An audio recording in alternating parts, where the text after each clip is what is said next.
Hi ladies, y'all come on in. We were just doing some introductions, but we're going to go ahead and jump into our content. I find that people have a lot of questions about what I do at the end of the day, so we want to leave enough time for that. Is there any way that that door will shut a little better? Yeah.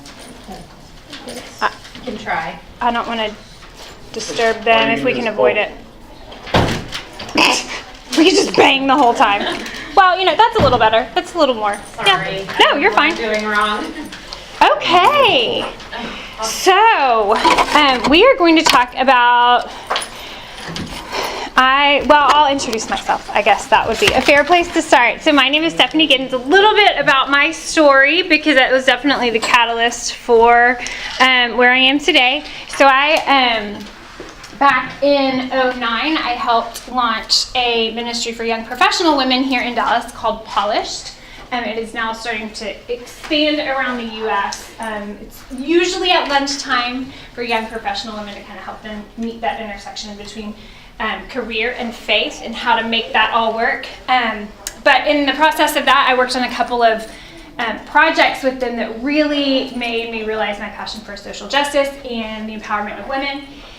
And so through that path, I stepped out of the daily just dealing with Polished, and we started making plans to move overseas to pursue social business and business as missions opportunities. All signs were pointing to Kigali, Rwanda. And so 4 years ago, we had plans to move to Kigali. My husband, Brad, got a job over there with an American-owned consulting firm, and we were going to live there, learn the business environment, learn the culture for a few years, and then start out on our own endeavor. Really wanted to empower women and provide jobs because, as we all know, they are the most marginalized in the world, especially in underdeveloped countries such as Rwanda. And so we sold our house and got a house over there, got our daughter enrolled in school over there, all that good stuff. And 24 hours before we shipped our container, the job fell through. And so we ended up not moving to Rwanda. So obviously I'm here. So that was really hard on many levels, financially, mentally, spiritually, everything.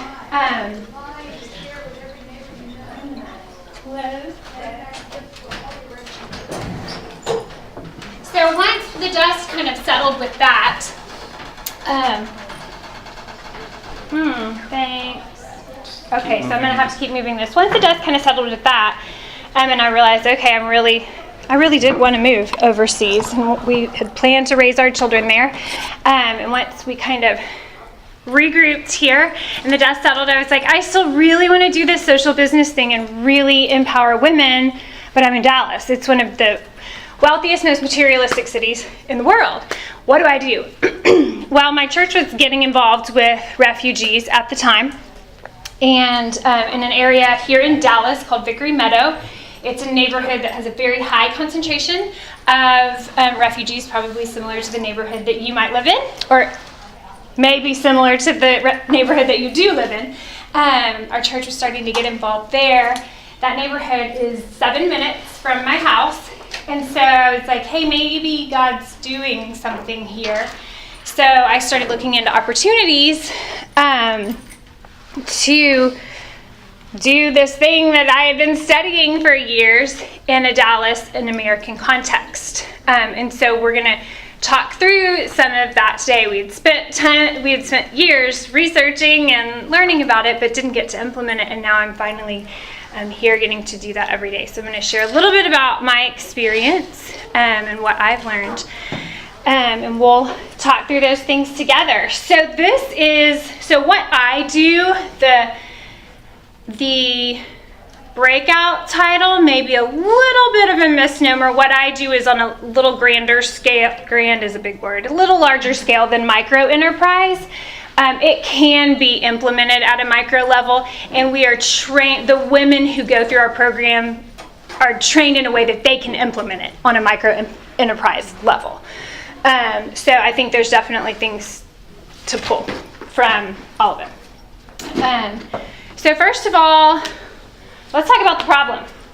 I think if you're here, you know most of the problem, but we've got to consider these issues when we're developing a program to assist refugees, even on an enterprise level. First of all, the marginalization of refugees. We have to recognize that they're economically marginalized. Whoa.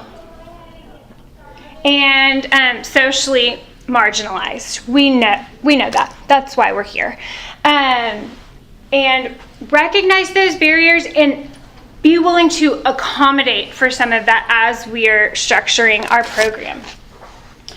As I'm sure most of you know, there's an increased marginalization for female refugees. Like you said, the men come over, they can get jobs, the women can't, because of all kinds of issues. Cultural barriers against work, their cultural barriers at home prevented them from getting education or experience. They've got 5 kids and they have no child care, or they're expected to be at home. And some of these are cultural barriers here in the U.S. as well, but they're very prevalent and real every day for female refugees. And then I think there's 2 levels of additional barriers that we've got to take into account. What I'm going to call primary barriers. These are the ones that are forefront. They absolutely stop a woman from being able to work. First is the lack of education. I am sure y'all have run across them. I have a woman in my program who's never had a single day of education. She's completely uneducated and illiterate in her own language and in English. That presents all kinds of barriers, but learning and the process of learning is also very difficult, because 40 years into life, it's hard to go back and hit the restart button. So to be able to build a program that can help bridge that gap in some way or help accommodate for that is really important. A low English proficiency, actually should have switched that. I think English is the number 1 barrier, at least for refugees here in the United States, because it doesn't matter how educated, how qualified they are. They don't have English, they're not going to be able to use that skill in most cases, especially professionally degreed men and women. Finding or developing a program that can help accommodate that can train them and on-ramp them more quickly as they're going through that. Lack of access to childcare, like we said, it's really expensive, or they don't have anyone that they know or trust that can take care of their children. They just don't know what to do, even if they had the funds for it, which most of them don't. And transportation. Lack of a driver's license, which we probably all know, unlicensed refugee drivers, because if you were here yesterday, you gotta get to work whether you have a license or not. I have some ladies who, they drive to work without a license because they need the money. And but considering that, especially in things like your location, where you set up a business, where you're setting up shop, where your services are located. I've had a refugee friend tell me, well, I have to go to the Catholic Charities office to take care, they were her resettlement agency, to take care of this, and this. I don't have $5 to take the bus. Even $5 is too much for me today. So really being considerate of where we are doing our training and how we set that up. Or they have a lack of a car or the cost of public transportation. In a place like, some of you are in places with fantastic public transportation. Public transportation in Texas is horrible, the entire state. Really, much of this part of the southern part of the United States, it's not like the Northeast or the West Coast. We just don't have good public transportation here. So that's a huge barrier. So we've got to consider that when we're building a program for women. And then there's the secondary barriers. I think one, a fear of assimilation. We all, as creatures of habit, like to be comfortable. And it's hard to want to assimilate, to get out of our comfort zone, to mix with other people groups. Sometimes it feels safer for them to stay in their apartment complexes with the Afghan women they know that speak their own language, or the Nepalese women that know their cultures and food, that kind of thing. So there's a fear of assimilation, a lack of spousal support. I think a lot of this is just cultural. The belief that a woman's place is in the home and a woman shouldn't be educated or working. Unfortunately, life is so expensive here in the U.S. that I mean, even middle class and upper middle class families, the wife has to work, at least part-time in a lot of cases. So in an impoverished community, the reality is she needs to work, whether culture back home says that or not. If they're going to make ends meet and feed their kids, they really need to be able to work. So that's a barrier. Medicaid, we bump up against that line. You know, I have to hand out a Medicaid chart that tells them the income qualifications for Medicaid. I want to eventually catapult them out of the social services category, but for right now, I don't want them to make $50 more and disqualify them from Medicaid and make them materially poorer than they already are. So understanding where you're setting your pay. You know, if you decrease your pay by 50 cents an hour, is that going to keep them with the services that they need as they're still assimilating and getting the education they need? So we've got to be aware of those things, because we may be hurting more than we're helping depending on what stage of the resettlement process our population is in. Cultural presuppositions about work. I have found this particularly to be true in a couple of different populations. I have a lot of trouble with Nepalese and Burmese populations, because most of them were born into and grew up in refugee camps. They have some big misunderstandings about what work is and how it is helpful and brings dignity. So I have hired several Nepalese or Burmese women, and they either don't show up on the first day to work, they tell me I'm sick, I can't come to work, and they never come back, or they quit within the first 3 days, because there's some cultural rumors or misconceptions going on that work is bad. Any kind of work will disqualify you from Medicaid or social services. You know, they just don't understand the system sometimes. And so there may be some cultural things going on that you may need to partner with another organization, you know, that's working specifically with that people group to help work through those problems. They don't have a bank account when you're working with women. My women from Afghanistan have told me, they're like, Miss Stephanie, they call me Miss Stephanie, our teacher. Miss Stephanie, in Afghanistan, the bank is bad. You don't want your money in the bank. That's an unsafe place. Well, here in America, it's the safest place. It's where you earn more money with interest. It is how it helps to establish credit, identity, all of these things. But we come here, and I mean, you've got women who are getting doled out $5 allowance a week for groceries by their husband. Well, you give them a job and you want to direct deposit their check, that's a problem. So then we run in, so then what do? Do you write in paper checks? Come on in. It won't open. She's having a care to go. Good morning. Hello. Come on in. Thank you. So we write paper checks. They don't have a bank with an account to go cash their checks, so they've got to go to a check casher. But then they want to end up wiring the money somewhere, so they save the checks. It rains. They walk to me with a stack of drippy, wet ink erased off of them. I have to rewrite everything, paper checks. Things that, so not having a bank account ends up being this huge barrier that you've got to consider. So consider that in setting up a program. What if a first step is helping them set up a bank account? Because that makes employment so much easier. And then the last secondary barrier, there's so many, y'all know, there's so many, is a cycle of dependency, often created by us, often created by sometimes the government, sometimes the neighborhood or schools or ministries.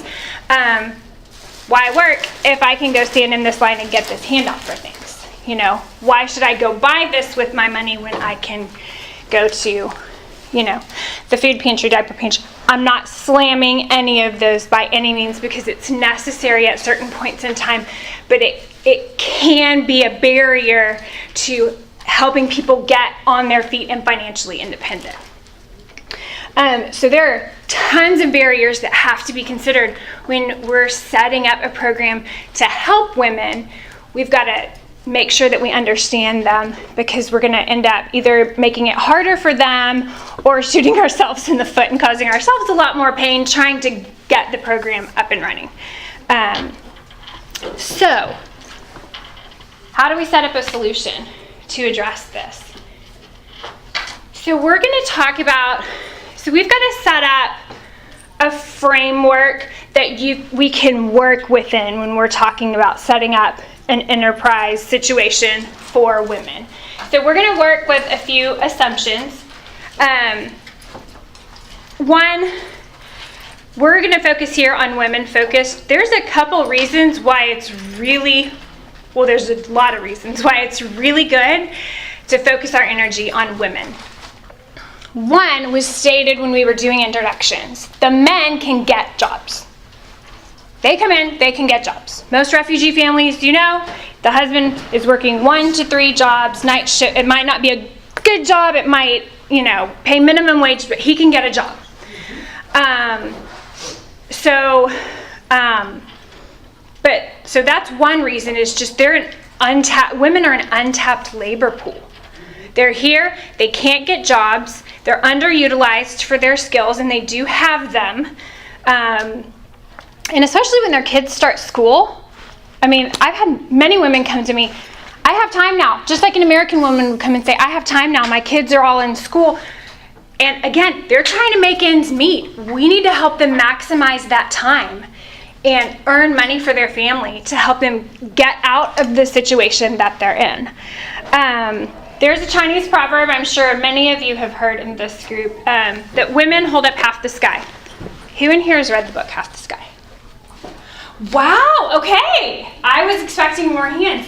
If you haven't read Half the Sky, you need to read Half the Sky. It's by, I'm seeing a big head nod from a man, mind you. It's by 2 Pulitzer Prize winning authors. They are not believers. This comes from a secular, very secular position. So they go in, it's Nicholas Kristof and Cheryl Wu Dunn. They go in and analyze marginalization of women around the world, kind of the first half of the book. Literally, it is gut-wrenching. You will bawl your eyes out at the horror of things that women endure. And then the second half of the book talks about, it highlights stories of women who are doing great things to help marginalized women around the world. So it ends up on a high note. But their whole basis is, their thesis of their book is, women hold up half the sky. If you push down and marginalize the women in the world, what have you done to the sky? What have you done to the world? There's a huge case for helping women. So highly recommend this book. There are 2 books. I always have a book recommendation for everything in life, by the way. So I'm going to recommend lots of books today. Second book that I would recommend is Social Business by Mohammed Yunus. He founded Grameen Bank, which deals in microlending, especially for females. Right now, if you look, most microenterprise in the world will only lend to females. Why? All the studies are showing that, number one, women are the change agents of the family. They spend a greater percentage of their income on their family and the development and education of the people in their home. They're not going to go waste it on alcohol or fun or things that they need, which is generally true, especially in developing countries. I actually have an associate who says, I've got to hide my paycheck from my husband because he steals my money and goes and spends it on what he wants, and I can't buy shoes for my kids. That's a problem for me.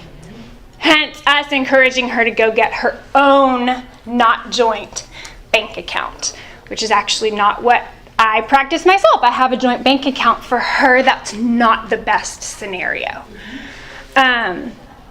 So women spend their money generally better than men, especially in coming from these authoritarian patriarchal societies where men run the show and women don't have a voice.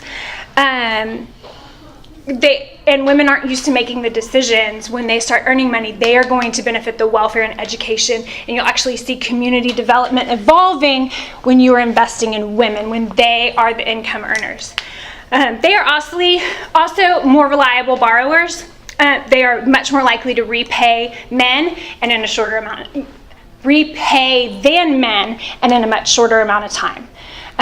So across the globe, microfinance, ministry, non-ministry, secular Christian, they're lending to women because all the studies are showing women as far as community development and, developing programs like this, women are where it's at. So it's a smart move. So women focused. Not that we can't focus on men, because I actually have plans cooking in my mind to help men too. But women are a great place to start. Development based. How many of you have read When Helping Hurts? Okay, good. More hands. Yay. Okay. This, besides my move to Africa falling through, this was the other game changer for my life. If you have not read this, it's absolutely incredible. And basically, so there's a great image from that book. And it talks about how we need to have development-based assistance. So there's 3 stages of help. First is relief, and when the crisis hits, life's going as normal. When the crisis hits, Katrina, bombs in Syria, whatever it is that causes displacement, whether internally or externally displaced, relief is absolutely necessary. Aid has to come in, medical supplies, food, clothes, all of that. But there's a point at which, when the initial bleeding stops and the tourniquet has done its job, you can't continue to provide relief and hope for the restoration of the person and the community. At some point, rehabilitation has to kick in. And that's as soon as that immediate hurt is over, they suggest that we seek to restore people in their communities to the positive elements of their pre-crisis conditions. So rehab is, it's so hard in overseas context. Like, I think of rehabilitating Syria, and I can't even go there. So we're going to take New Orleans. We'll come domestic. It's rebuilding the houses where they were flattened. It's getting them back to pre-crisis state. But there's more, because there's more that can be done.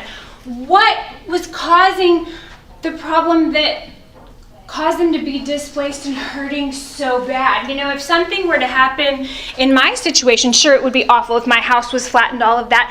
But I've got resources and tools and connections in place to rebound out of that. Most people in a situation of displacement don't have that. So how can we help get them above and just make them the best that God created them to be?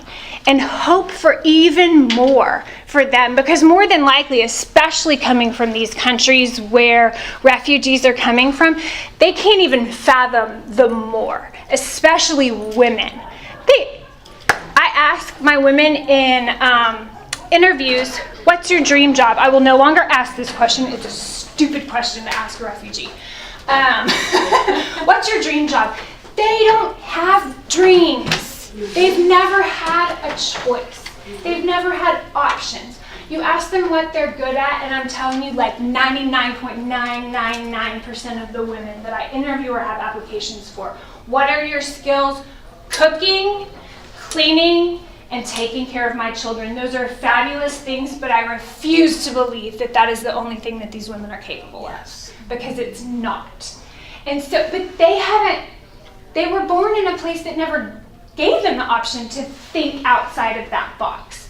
And so sometimes we have to help them define what that outside of the box is and help push them toward what they really are capable of. If they're super skilled in an area, if they're super sharp, if they, is there a skill that they have that they can monetize? I have one in my group I was thinking about this morning, because she brought me Iraqi cookies as a thank you gift the other day. I'm like, this girl should be selling the, I'm always telling them, I'm like, did you charge for that? Are you making money for that? Like, you should be selling this. Is there something that they have that can be monetized to help them, jump or get above where they were and help their families? So we're gonna hang out in this area right here. We want what we're doing to be development based. Again, not that relief stops forever, not that rehabilitation isn't important, but my goal is, I actually get bags of, or people ask me, do you have, I need to clean out my closet. Can I bring my clothes up there? And I'm like, first of all, I'm not a clothes closet. But second of all, I'm feeling bad almost about saying this after the whole party thing we went through yesterday. We pay our ladies so they can go buy their own clothes. Because sometimes you don't want a hand-me-down. Sometimes the hand-me-down is all there is and you've got to take it and it's great. But sometimes you want to be able to go to the store just like everyone else and buy something new for your kid. Right. Sometimes you don't want to give your kid dirty, holey shoes that some American kid wore out and they're not good enough for them. You want to be able to take your hard-earned money and go buy shoes for yourself, and there's nothing wrong with that. So at what points can we pull out the relief and encourage them to become more and more self-sufficient? Again, not that we don't have to step in and give relief at certain points in time along the way. So the next thing we want to look at, okay, sorry, y'all are gonna get dizzy looking at this. Consider the barriers. All those barriers that we talked about at the beginning. What are we doing when we're setting up a program to consider those? Our big ones that we considered were, the big one, transportation, childcare, and English. So transportation. We looked all over the place in Dallas for, first of all, real estate we could afford, which is comical, because when you're a startup nonprofit, you can't afford anything. But we kept coming back to, they've got to be able to walk to work. Some people are going to have cars, but they've got to be able to get to work. We don't want to make it that much harder for them if they can't even get there. And so our options were, do we pay a little bit more rent and get in the middle of their neighborhood? Or if we're going to go outside of their neighborhood, we're going to have to take on the burden of bus passes. Mm-hmm. Right? Because it would cost, $30, $40 a month for a bus pass. That's a lot of money. And so we had to choose. I think there's an argument for both. But we went with, we're going to be in the middle of their neighborhood so that they can walk to work. And I thought at first, they're not going to come to work when it rains. They're not going to come to work when it's hot. Because I wouldn't want to walk outside when I'm wearing 18 layers of head covering and all of that. They come to work no matter what because they need the money and they want to support their families. And for a lot of other fun reasons that we'll talk about later. So transportation, childcare. Childcare is huge. And y'all know a lot of these families have lots and lots of babies. I have applications on my desk with 8 little kids. I currently can't accept them into my program because we don't have enough space for that many kids. But childcare, we were faced with the decision, okay, do we either offer a stipend for them to pay for a babysitter at home? Do we set up a program where they can work at home? Or do we offer childcare in our workplace? Again, we chose childcare in our workplace. We are fortunate enough, we're in the Northwest Community Center here in Dallas. They're on the bottom floor, we're on the second floor, so they have a childcare room, and they've allowed us a percentage of those spots, a percentage of their capacity. We have a refugee childcare worker on our payroll that we pay, and she keeps the preschool-age children. School-age children, even in the summer, are the responsibility of the parents, and usually, because refugees are the most resourceful people on the planet, they are able to figure it out and still get to work. But we do take on the cost of childcare. That's part of why we are classified as a nonprofit, so that we can raise funds for that extra piece, that extra care piece.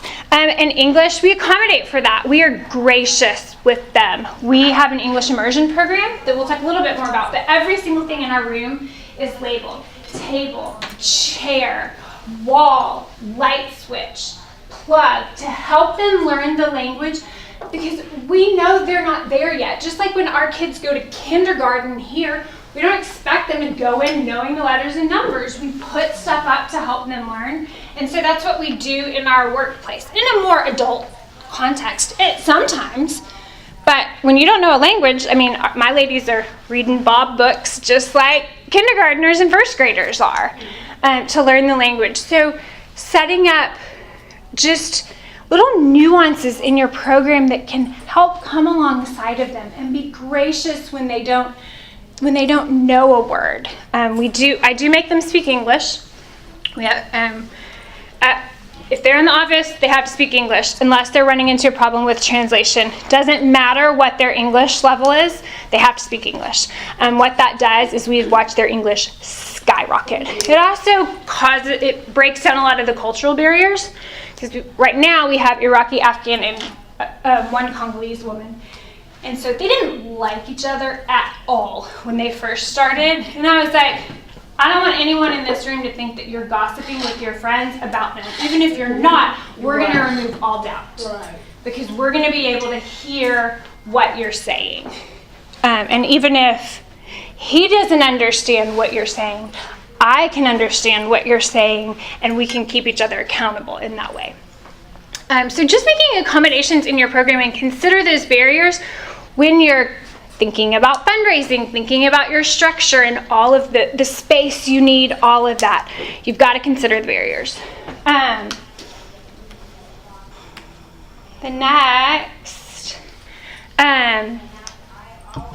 The next piece, so we've kind of worked through those assumptions. So now what is this program going to do? First of all, it's going to stabilize basic needs. And there's a lot of reasons to this. Y'all have probably seen this before. Maslow's hierarchy of need. I gotta tread lightly here. Coming from an evangelistic at heart perspective, it's easy for me to say, well, their most important need is Jesus. Jesus and religion falls up here at the top of the triangle. They aren't even gonna hear what I have to say and don't give a flying rip about it if they are starving. Yes, true. If they can't meet the very most basic needs for themselves and their family, and especially those little babies, it doesn't matter, because do we really care about what we say we care about if we're not assisting in the very most basic things? So developing a program that can help stabilize their most basic need so we can bring down that base level of anxiety, start to bring up that dignity level, that confidence level, get them into a place where they can have relationships, because we do that at work. They earn income, so that starts there. We give them a safe place to work, because a lot of times if they're working at home, honestly, during the day, it's not safe because the men are all at work. So if there's some weirdo walking around the complex, it's not necessarily safe for them. They're around women all day that they become friends with when they're working day in and day out. They can build relationships and start to support one another and build a community. Then they start to encourage one another and, take on leadership roles and all of these things. So you start to, and once that trust is built with each other, then you can have a conversation about what their real needs are, about their struggles in their marriage, about faith, those kinds of things. But that you've got to earn that right. Like I said, I'm not slamming relief, or I'm not slamming someone who's going to go in with the Jesus film at all. It's all necessary, but at what point in the process do you want to introduce that piece is kind of the question you need to think about. Especially if you have the opportunity, if you're talking about an enterprise situation, an employment situation, you've got a captive audience for a longer period of time. Yes, Can I chime in real quick? absolutely. When I started working with, my name is Catherine. Hi, I'm Catherine. with Rocky Ministries. When I started my ministry in 2012, I just heard there was a need, and actually I won't go into all the details, and I would go to the apartments where the refugees live. And every Sunday, I would just show up with my white Jeep. At first, I would give them rice, whatever, and they would all come in. So once they see me, they will all gather around my car. So when eventually I asked them to come and meet me in a Bible study, they opened their apartments for me. We all sat on the floor. I took pictures of their shoes. They listened. And I allowed them to pray because I started by just meeting basic needs, meeting them where they were. So when I brought Jesus in, everybody was open to it. So I totally agree with that. Yeah. A way to a refugee's heart is through their stomach. It's true. It's true. Yeah. Because you don't have the capacity to think about these faith and nebulous things if you're in survival mode. So we want to have that as part of the structure. The next thing we want to consider is sustainability. Gosh, this is hard. And we'll dig more into this in a little bit. Our financial structure. We are Vickery Trading is a 501c3. Sustainability. So especially with refugees, good grief. Lately with the political climate, I've watched 2 major resettlement agencies in Dallas in the last 3 or 4 months near implode in the area because of what's going on in politics. Politics are volatile, so your funding's affected.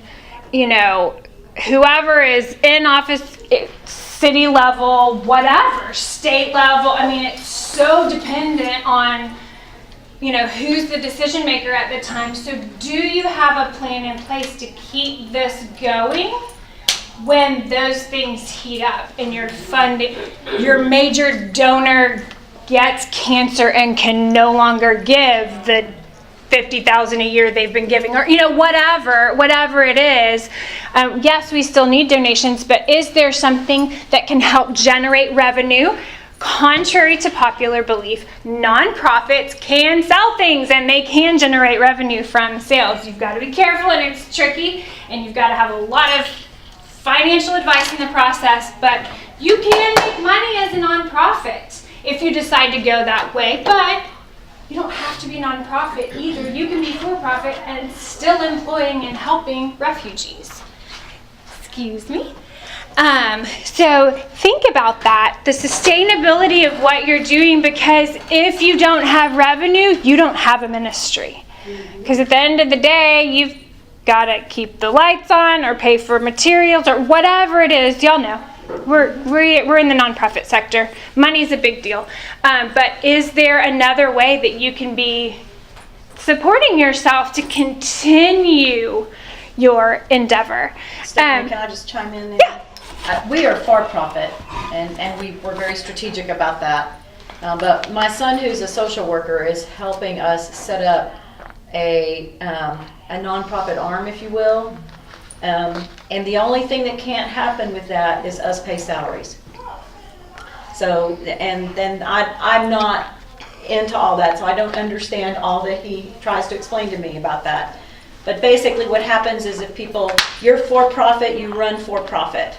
But if people want to give to you to, say, buy new machines or whatever, because we're in the clothing industry, then they can give to this. It's run by somebody else, but it's written into that agreement that you are given grants from that fund for anything but salaries. It can't be for a salary. So there is a way to wed the nonprofit and the for-profit.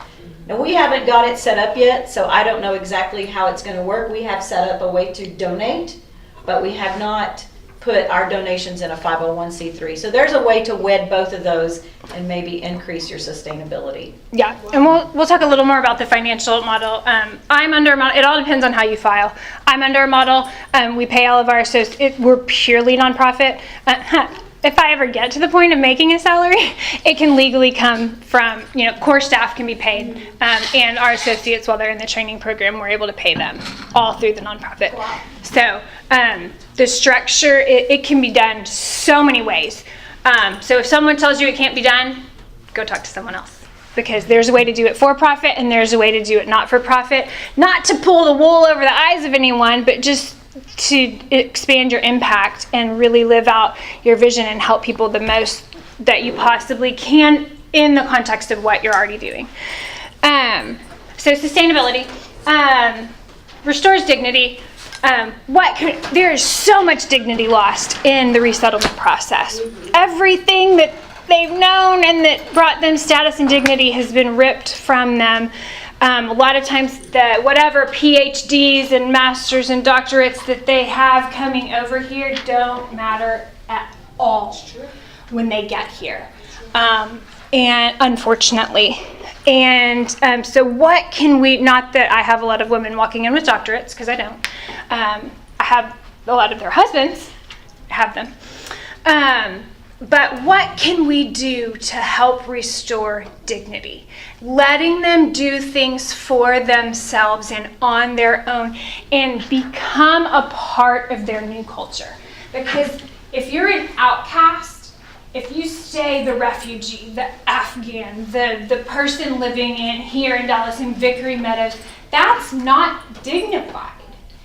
And so what can we do to help them function and to be the person who doesn't know where to go or what to do because they can't read? One of my associates came up to me one day, Farah, I love her. She made me Theoraki cookies. That's not why I love her. She came up to me, she said, Miss Stephanie, now that I know English, I know where to park. And I was like, huh? She's like, well, us learning English here, I used to just park anywhere.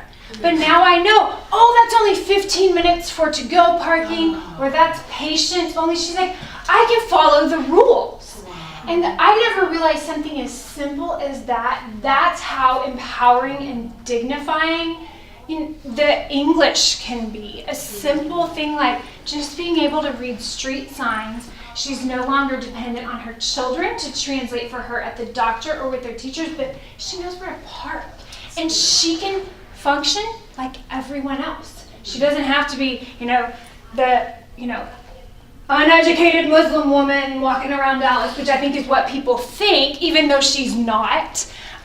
She can start to just function like everyone else, which is incredibly dignifying when they are able to navigate everyday life, the everyday life that we completely take advantage of because we've grown up around it.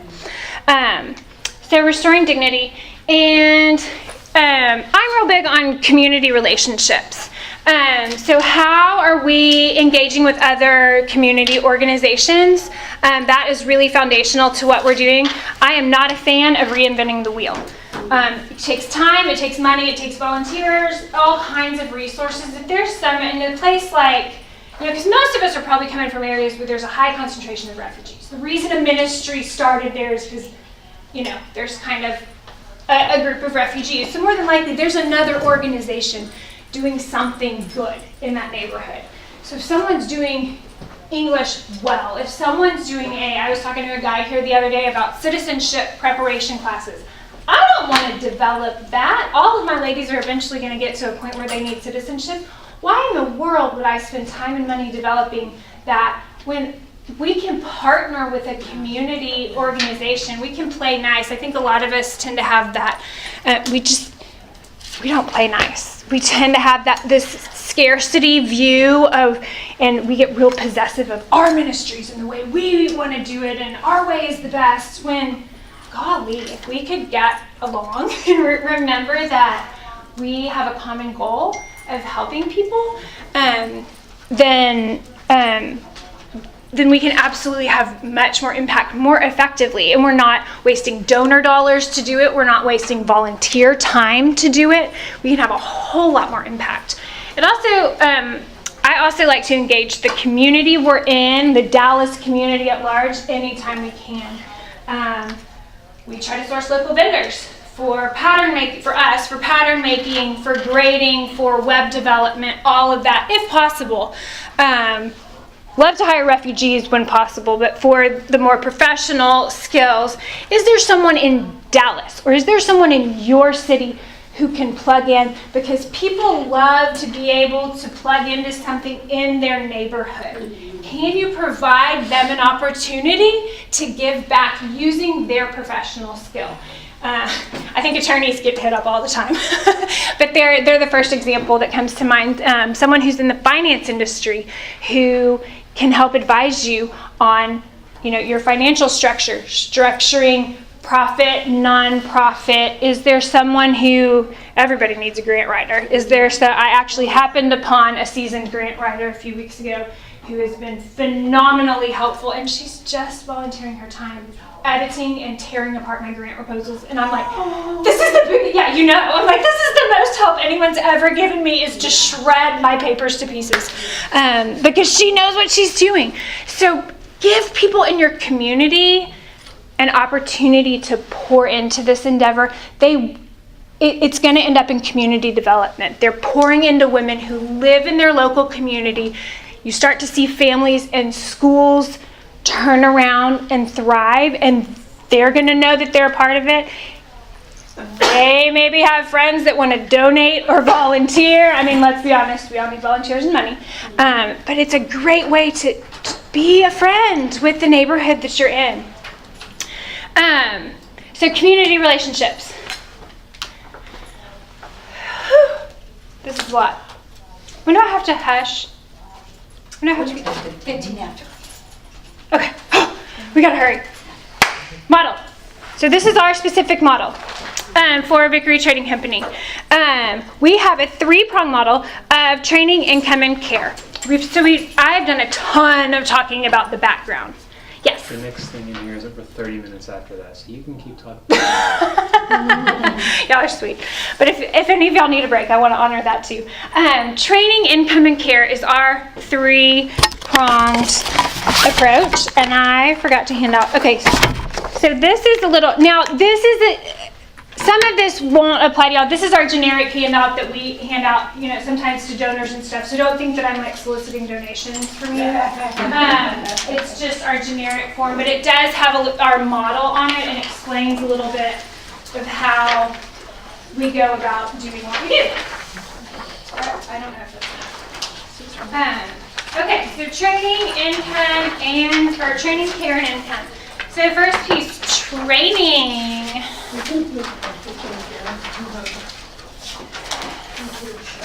What are you doing? What are you doing? I don't know how to work this, obviously. Training! Okay, so we train women how to sew at a professional level. Insight, I did not know how to sew when I started this process. Along the way, as we were figuring out what we were going to do, I had grown up around sewing. My mom was a seamstress, but I did not myself ever learn, because if she would have taught me, we would have killed each other. And as we learned what we were doing, I started taking sewing lessons, and when we narrowed in on, I didn't even bring a dress in here. When we narrowed in on we were going to do little girls knit dresses, I went to them and I said, I need you to teach me how to make a child's dress from a pattern in knit using a serger. Once I realized exactly what I needed, I just went and learned it. Had no flipping clue what I was doing when I started this. So we train women to sew. We give them an employable skill. So what this does, it gives them employability. They can be hired once they have a skill. Pick a skill, whatever the skill is. They can be hired. Why did we choose sewing? It's easy to train. It requires very little English in the beginning. Even though we do require that they speak English, they don't have to understand it for me to show them how to sew. It's a show me skill. These hands-on skills, woodworking, jewelry making, sewing, there's so many, cooking. All of these things are show me skills. So they are hands-on and they can be taught. And they can allow for quick success. If it's a simpler skill to learn, I'm not teaching them how to build a Mac computer. Sewing, once they learn to sew a straight line, it's like, oh, yay! And then they can learn to make a hem, and oh, yay! They start to get accomplishment, which builds into that dignity thing, and you start to restore the confidence and dignity that was lost in the resettlement process. and for women who have never had a job and who have always been marginalized. For the first time in their life, you can tell them you're doing a good job and you are good at something. You also get the opportunity. It's the coolest thing in the world. I get to do it, more at the beginning of our program. I get the privilege of handing women from around the world the very first paycheck of their entire life. That's the coolest thing in the world. And to watch their year-to-date income once they get that comma and they cross that $1,000 threshold, and you get to say, ladies, you've earned over $1,000 for your family. That's a really, really cool thing. Because $1,000 US is like a gajillion for a lot of these women. And to help them realize that they are having a significant impact in the viability of their family is a super cool thing. So providing them with a skill that they can earn money doing. Employability. So it gives them access to income, which is, you gotta have it. You gotta have income to survive. And like we talked about earlier, no matter what their convictions are or what our convictions or cultural assumptions are about women working, you gotta have income to survive. Do you pay them while they are learning to sew? We pay them from day one. We pay them starting at minimum wage. So they make minimum wage from day one of training. We do require a little bit of sewing skill for them to apply, and here's why. Because there are lots of nonprofits in the neighborhood who are like, come to this sewing club and do a Bible study, or come learn quilting and get to know each other. So we are in a fortunate place where I can say, go to this program, and I refer them to a program where I know they're loved and cared for. They learn the basics. We don't take on the financial burden of teaching them how to thread a needle or a machine, because that can become very costly. And when they're ready, they can move into our program. We pay them from day one. Once they're done with training and are able to move into production of our goods, we move them up to a fair wage, which for a seamstress, we'll talk a little more about that. For a seamstress in the DFW area, it's between $9 and $12 an hour. So we do pay them. It takes a very heavy donor supplement in the beginning to do that before you're actually selling goods. So training. The second piece is care. We've kind of identified, we were all over the place in the beginning. We were like, because you're overwhelmed with all of the needs that they have, and you want to help in every way possible. We've had OBs come in and do sessions on, let me back up. And 1 hour of every single day we spend on this care piece. So 1 hour of their workday is spent in personal development and cultural assimilation. So the income's great. It's not what's going to catapult them into the next level. The income is really helping to stabilize them. It's not doing everything it can do for that development piece. To develop and really truly assimilate well, they've got to acquire the language, and they've got to improve skills. They've got to be able to function and navigate everyday life really well. So we spend an hour of intentional time every single day on those skills. We would have OBs come in and do women's health training. We had the fire department come in and do fire safety, because good gosh, the apartments these poor families live in, they're like breaking every code on the planet. So we trained them how to use a fire extinguisher. The firefighters came and built this big old fire in the parking lot. We trained everyone how to use a fire extinguisher, sent them home with the fire extinguisher. It's great, super helpful. Not helpful for employability. So we have kind of narrowed our focus over the course of this year that we've been up and running into several specific areas. English, because it's the number one barrier. It's the number one thing that's going to help them get employed. We have an ESL teacher come in and do intensive ESL. We do reading. We have a library where they can check out books. And the center downstairs has a more extensive library that they can check out from as well. We also encourage them to go get library cards. Transportation is an issue for that. We label everything. We speak English. We super focus on English. Technology is another piece that we've identified. Everything is tech-based in the United States. They need to be able to email their doctor. They need to be able to email an employer, because they're probably, maybe, at their level, depending on what level of employment they have, they'll have an email address and need to communicate with their employer. But they've got to at least be able to communicate with doctors and teachers just to function as parents and spouses. in our society. Golly, username and password. I never in a million years would have thought this is the hardest skill to tackle, but when you are typing on a keyboard for a language that is not your own, I did have 2 ladies when they started, they had never touched a keyboard. They went and they pushed the button, and I looked at the screen and I couldn't figure out why it was F the whole time. And I'm like, no, you just tap. And they're like, oh. So, being able to teach them to use the keyboard in an English keyboard, username and password, because everything here, you gotta have an account, username and password. That's really difficult when your username is not an actual word and it's in a different language. And then those passwords, they go and put a big black dot over what you just typed, and it's a really confusing non-English thing. And we're expecting non-English speakers to be able to do this. So we do typing every week, and they still can't log into their accounts without help. I mean, that's how much of a barrier it is. So finding little, we found a typing program that forces them to use username and password. So they can get practice doing that. So technology, we're also developing a program with a store, another organization in town, to train them on mobile point of sale units. So a lot of us, like us, Seek the Peace. There's a jewelry company, Melt Goods here in Dallas. There's lots of companies who are doing, they sell things, they go to markets and stuff.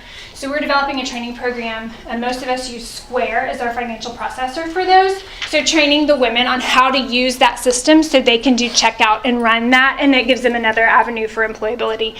And if they're getting experience with cashier and customer service, it moves them up from stockroom isolation up to the front, engaging with customers, learning more American culture, using their English, using more skills. It's also a pay bump when they're in a position like that. So it helps that. The last piece, job preparedness, we're about to launch in August, resume prep and mock interviews. So every one of our associates will leave our program with a resume. They've got a year of job experience in the U.S. because they come to me, I worked as a seamstress for Ahmed in Baghdad. I can't call Ahmed. And even if I could, I can't speak to him. So it's like, sure, I believe you, but that's not a helpful reference. So we get them we have a professional reference now here in Dallas. Any potential employer can call me and I can give a personal character and professional reference for them. And they've got at least a year of work experience. That is gold on a resume because most of them, literally, I have a woman who came into our program, there's nothing to put on a resume. There's no volunteer, there's not a day of school, there's nothing. She actually doesn't even have a first name because she comes from a place where they don't name women. There's nothing to put on a resume, but she's leaving our program with a skill that can earn her money and job experience and a reference. And we help them format that and get it all pretty so they can hand it. We teach them, because you ask them, what are your skills? They'll all say cooking. And I'm like, that's great. That's not going to help you unless you're applying to be a chef. And so helping them understand team player, resourcefulness, leadership, helping them understand the skills that they have and putting that into language that they can communicate in an interview. We're going to go through mock interviews with them. We have a template for that I did not create. I partnered with another community organization to do that, and she's going to help recruit volunteers for us to do that. A couple days with our ladies. So really getting them ready as they exit our program. Because we are a nonprofit, I can't offer sustainable employment for refugees. That is the benefit to your model. As a 501c3, we have to be a training program. I can keep people on as shift managers, things like that, like our core staff. But as a 501c3 or a training program, we have to have a graduation date where they exit. Beneficiaries have to exit the program. So as much as I want to provide sustainable employment, I get to hand that privilege off to other companies in the Dallas area once our ladies are done. That was part of, I did use an advisor as we were filing for our 501c3 because I did not know that I could not do that under IRS regulation. And our advisors it was such a complicated filing. We worked about 9 months going back and forth with the IRS on what was legal and what was not under a model like this, and what was allowable. Because I want to do what's legal, but definitely do the most we can. So that's the care piece. Oh, and then we love mentors. Mentors, we have mentors come in. Some so, some don't. They're American. Some are Christian. Most are Christian. Some are not. But we let them, really the purpose of that is to build relationships. They come in and they can add like tips or tricks for sewing, or hey, I think it's easier if you pin it like this. But a lot of times they'll be sitting there tying tags on something, the volunteer will, and just talking to a woman about her home and her family. And what that does is that provides an opportunity for relationship, so that a woman can come up and say, hey, I got invited to an American kid's birthday party. What's appropriate to bring? Or what's appropriate to spend? They're comfortable having those conversations and asking those questions now, or something as simple as, because the whole gender roles in America totally throws them for a loop. When an American man walks by me in the mall and says, hi, what do I do? And I say, you smile and say hello. That's not going to be offensive to an American man. And so, because I tell them, you have the opportunity, ladies, to break down the stereotypes about head coverings because especially in Dallas, people see head covering, they think terrorist. And as sad as that is, it's true. So, I tell them, hey, you have the opportunity to start breaking down those stereotypes, but they get to ask questions to the mentors while they're there. And we have those women come all different seasons of commitment and lengths of commitment, but they do come back, because once they tap into the heart of those women and get involved in relationship with them, they stick around. Income, we talked about this a little bit. So here's the scale. A lot of people don't understand. Minimum wage is defined by the state government. In Texas, it is $7.25. Places like California, it's way higher. Cost of living is also way higher. Fair wage is defined by what's a fair earning for a specific industry for a specific geographic area. So like I said, for a seamstress in the DFW area, it's $9 to $12 an hour. That may not be the case anywhere else in the United States or the world. But for here, that's what it is. Living wage is what it actually costs if one adult were to be supporting a family of, say, 4 to actually pay the bills. And maybe not live in luxury, but maybe like go to McDonald's once or twice, go to a movie, it's not live in luxury, but to actually make ends meet, that's how living wage is defined. It's also defined geographically, because cost of living varies. I'd love to pay living wage. I'd have to sell little girls' dresses for $250 a piece. So that is not sustainable for us financially, because if we don't sell dresses, I can't pay bills or paychecks. So we landed on fair wage. So, yes? I'm sorry, what is living wage in Dallas? Do you know? It's like $17, $18 an hour right now. Which is pretty, I'm like, I'll take 17, 18 bucks an hour. I make $0 right now.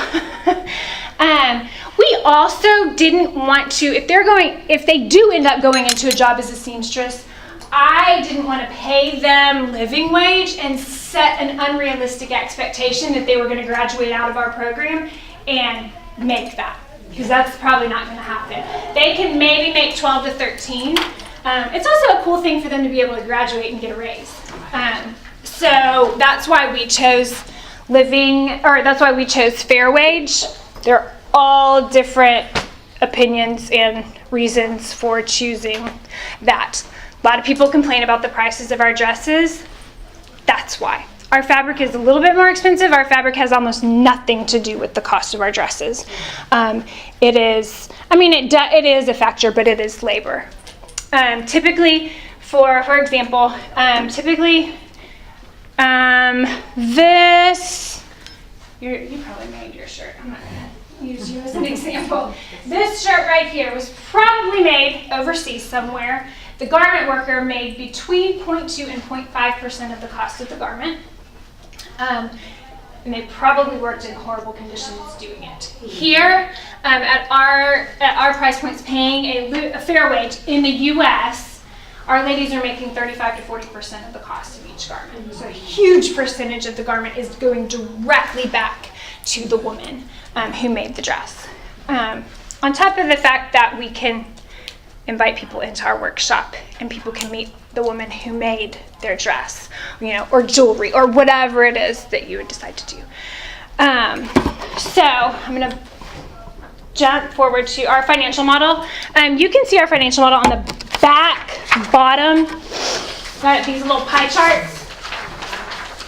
This is how we chose to do it. This is when we're up and operational.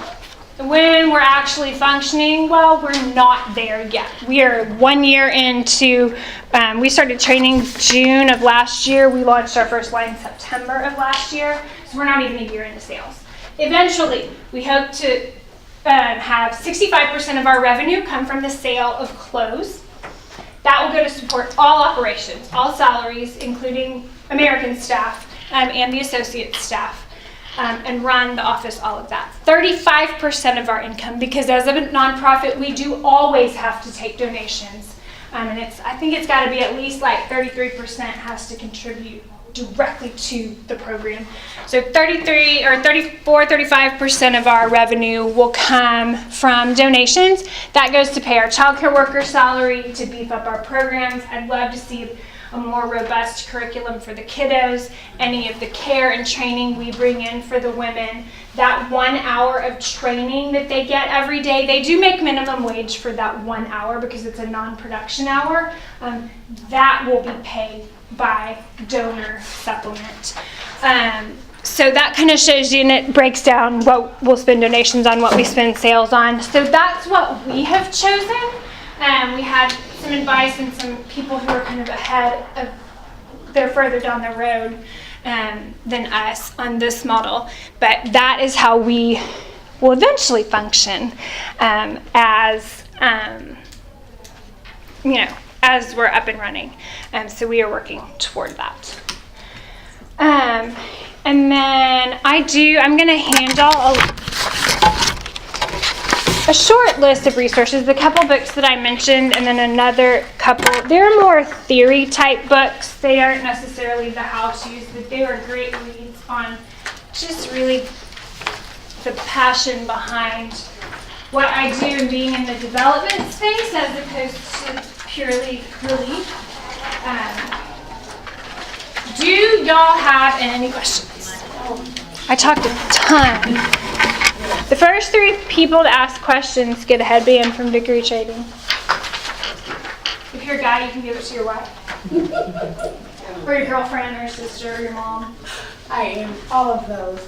Okay, so how do we get in touch with you? Because I'm really feeling this. It's really, really cool.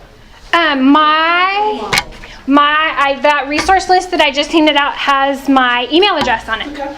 I would give you my phone number, but it'd probably get lost in the voicemail box and we'd never hear from you. So email. Mm-hmm. So if we want to implement something similar, how do you offer mentoring to the organization, or how do you do it? Right now, nothing formal. I do, like, Nell is coming up to visit this week, although you're already doing it. We're talking, Nell is right here. She's doing what we're doing for adults and under a for-profit model in Houston. So we're talking, but I don't have anything formal, but I am happy to talk. I'm happy to schedule a call, or if you're in the area, you can come visit and see her. So, yeah. If you're in Dallas, then you need to come at lunchtime because you'll get a Middle Eastern feast. I'll love it. Every day. I will love it. Okay, well, thank you so much. It's been really helpful. You're welcome. And I love your passion. My goodness gracious. To get any passionate than that. Yes. Just because, I don't know, I'm confused. We have a lot of ideas there. And there's some women there, we are thinking to make the same project. But it's just difficult a little bit in finding the point of how to start. Yeah, we can sit down. Let's talk about it. Email me and we'll set up a time because you're in the area, right? Yeah, and then how long it will take, like, actually for for things us to happen. to move forward. It probably depends on, gosh, there's so many variables to move forward. It depends on skill level, time, funds, all kinds of things. I mean, it took us a couple years. Because there's some women there who have the talent, and like my mom, she worked for Winnie Government Institute, but she was trying to do it in a different way. Like they have, I have my aunt who has a lawyer office, so she used to bring customers to those girls. Like she buy from them the stuff and then selling it to those people. Yeah, and it would. But it's not going well. Like Yeah, it's hard. I won't say what I do is easy, but let's talk about it some more. We can absolutely talk about it. I would recommend 2 books. There's one called Business Boutique by a lady named Christy Wright. She works for Dave Ramsey. If you start that book and go chapter by chapter by chapter and do all of her worksheets, theoretically, at the end of that book, you're ready to start a business. Theoretically. I read it after we had already started and wished I had done it before. That's one. And then the other book that I haven't quite finished yet is Why She Buys. And it basically explains, because part of my struggle has been to help my folks understand, I know you like this, but American women are not going to buy it. We gotta sell marketable products. But I also needed to better understand myself exactly how to market to the American woman. And Why She Buys explains the power that, the buying power that American women have and how to market to them. Now, y'all may be in businesses that aren't geared towards women. We're totally towards women. Those 2 books helped me immensely because I'm a minister, a missionary, and I've never done business. So a lot of us in this space. So those are 2 really helpful books. Would you rename the books Okay. for us? Beautiful last time. Not that we're out of questions, but Yeah, I was gonna. She asked the rename. Business Boutique by Christy Wright and Why She Buys, and I don't remember the author of that one. Okay.